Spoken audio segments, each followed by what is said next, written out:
चाहे आप स्टूडेंट हो या फिर अर्निंग स्टार्ट कर चुके हो, एक प्रॉब्लम ऑलमोस्ट सबके साथ कॉमन होती है। पैसा आता है लेकिन रुकता नहीं।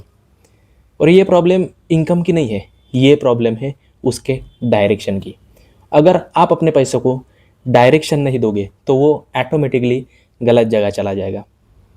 हे एवरीवन, मेरा नाम है Prashik Nagdevte and I welcome you all on our YouTube channel Prashik Nagdevte, जहाँ पर हम लोग सीखते हैं पर्सनल फाइनेंस की सिंपल और प्रैक्टिकल बातें। मैं भी कुछ टाइम पहले एकदम सेम सिचुएशन में था। मैंने भी अपने पैसों के साथ बहुत सी मिस्टेक्स की है। कभी अननेसेसरी चीज़ों पे स्पेंड कर दिया, कभी सेविंग के इम्पोर्टेंस को इग्नोर कर दिया।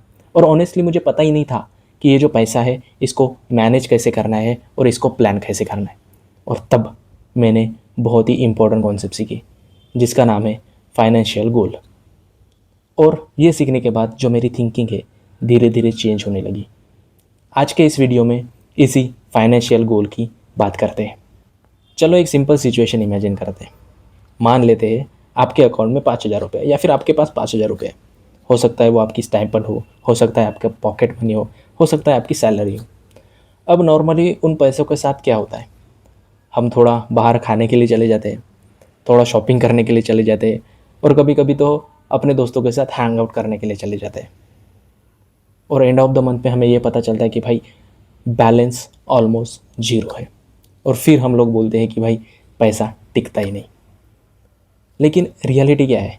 पैसा टिकता नहीं ये नहीं, रियलिटी ये है कि उन पैसों को डायरेक्शन नहीं दिया गया। और वही डायरेक्शन होती है हमारे फाइनेंशियल गोल।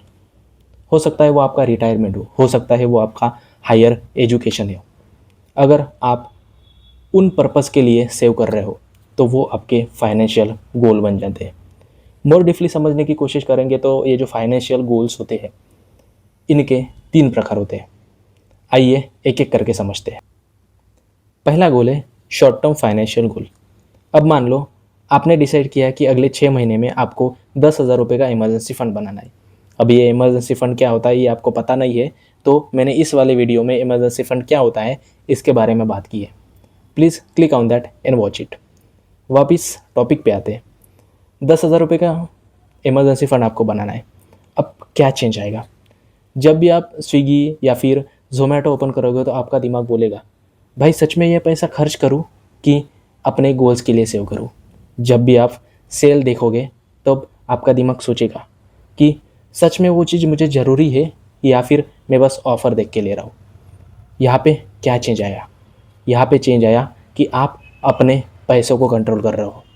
और शॉर्ट टर्म फाइनेंशियल गोल्स का यही मेन पर्पज़ है कि एक हैबिट बिल्ड करना और कंट्रोल लाना। ये जो शॉर्ट टर्म फाइनेंशियल गोल होते हैं ये गोल हमें 1 से 3 साल के बीच में पूरे करने होते हैं और इसलिए हम लोग इसे शॉर्ट टर्म फाइनेंशियल गोल बोलते हैं। दूसरा गोल है मिड टर्म फाइनेंशियल गोल।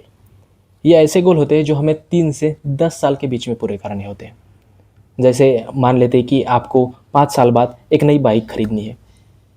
अब आपने गोल नहीं बनाया तो क्या हो सकता है? पैसा आएगा और धीरे धीरे छोटे छोटे एक्सपेंसेस में चला जाएगा।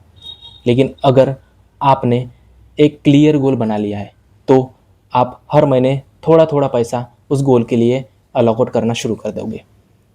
हो सकता है आप छोटा सा इन्वेस्टमेंट भी करना शुरू कर दोगे और इन्वेस्टमेंट के बारे में भी सीखना शुरू कर दोगे और धीरे धीरे आप उस गोल की तरफ आगे बढ़ते चले जाओगे।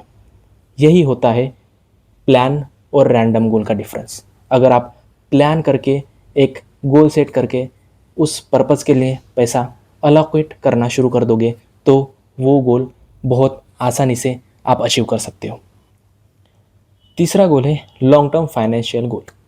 ये ऐसे गोल होते हैं जो हमें 10 साल या फिर 10 साल के बाद पूरे करने होते हैं। सबसे इम्पोर्टेंट बात, मान लो आप फ्यूचर में फाइनेंशियल टेंशन फ्री लाइफ चाहते हो, यानी कि आपका इमरजेंसी फ़ंड का कोई टेंशन नहीं या फिर ईएमआई का कोई टेंशन नहीं और फ्रीडम हो डिसीजन लेने की। लेकिन ये सब चीज़ें एक दिन में नहीं आती, इसके लिए लॉन्ग टर्म प्लानिंग और इन्वेस्टमेंट ज़रूरी है।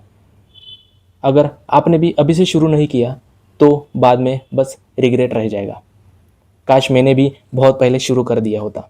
इसलिए ये जो लॉन्ग टर्म गोल्स होते हैं इसको कभी इग्नोर मत करिए, क्योंकि यही आपके फ्यूचर का बेस है। ये जो फाइनेंशियल्स गोल्स है, इनका लॉजिक बड़ा सिंपल है। Without goal money will be disappear from your life, and with goal money will grow with purpose. बस इतना ही है। तो आज से ही शुरू करें, ज़्यादा कॉम्प्लिकेटेड मत बनाइए। बस 3 चीज़ें लिखें। एक शॉर्ट टर्म फाइनेंशियल गोल, दूसरा मिड टर्म फाइनेंशियल गोल, और तीसरा लॉन्ग टर्म फाइनेंशियल गोल। और हर महीने उन तीनों गोल के लिए छोटा छोटा अमाउंट उस डायरेक्शन में अलॉट करना शुरू कर दीजिए। हो सकता है अमाउंट बहुत छोटा होगा, लेकिन स्टार्ट करना बहुत इंपॉर्टेंट है। आई होप आप सभी को ये वीडियो सच में पसंद आया होगा। इस वीडियो को लाइक करें, अपने फैमिली और दोस्तों के साथ शेयर करें, और ऐसे ही पर्सनल फाइनेंस सीखने के लिए इस चैनल को सब्सक्राइब करें। जल्दी मिलते हैं एक नई वीडियो के साथ। तब तक के लिए बस नाम याद रखिए, प्रशिक नागदेवते। Good bye.